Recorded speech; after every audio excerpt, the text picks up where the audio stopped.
Okay, so this next feature I've taken from the written help sheet Mac 3. And this video is about personalizing your macro messages.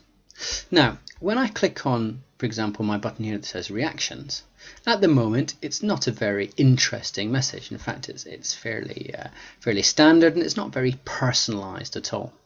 What you can do that's very clever is that you can add in a personalized message depending on what somebody has typed that can go into your message box. Let me show you how it works. What I've done, if I click on welcome, is I've added to my welcome sheet by putting in a space where somebody can type their name. So if I type in, for example, my name like this, what I'd quite like to have happen is that when someone types in their name will appear in all the message boxes. Well, let me show you how you do it. The first thing you do is you need to create a space for the person's name. The next thing you need to do once you do it is name that cell. Now, if you remember when we made the VLOOKUP function, you had to highlight some cells and give them a name. Well, the same thing applies here. Click on name of that cell, click on that cell, go up to here and give it a name. And I'm going to give it the name name.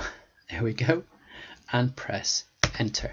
So that cell now is called name. And that's very important because we're going to refer to that name when we add to our macro commands.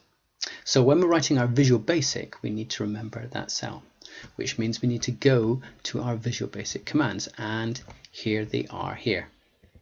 So this currently is my message box, which isn't personal at all. Are you ready to go to the reactions spreadsheet? So what I'm going to do is I'm going to personalize this message. And I'm going to start by adding in a new bit to the message box. So I start with a quotation mark and I type in the word hello.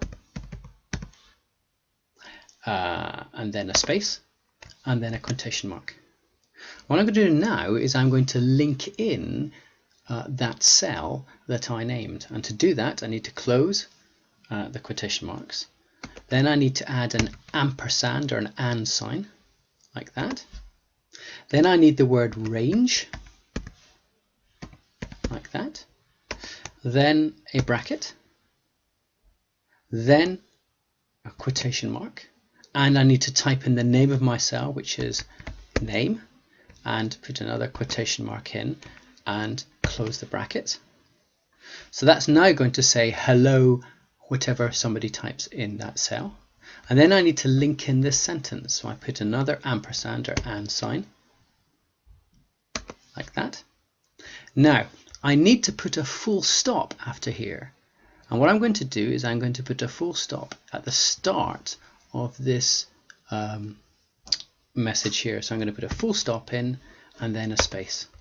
So that is currently what my new personalized message box looks like. It says hello, and then it goes and finds whatever somebody types into that cell called name, and then are you ready to go to the reaction spreadsheet?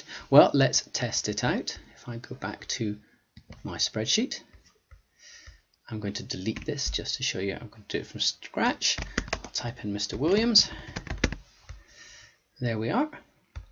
Now if I click the reactions box, let's see what happens. There you go, look at that, how cool is that? Hello Mr. Williams, are you ready to go to the reaction spreadsheet? Click OK and off we go. Let me just change this. I'll put Jamie in, press the reactions button. Hello Jamie. So now what you've got is a personalized message box for your spreadsheet with whatever somebody types in here. And I'm sure you can think of other ways that you could personalize your macro messages. You could even maybe have a sheet here of comments that you could refer to and link in other messages that you wish to do. And that's that.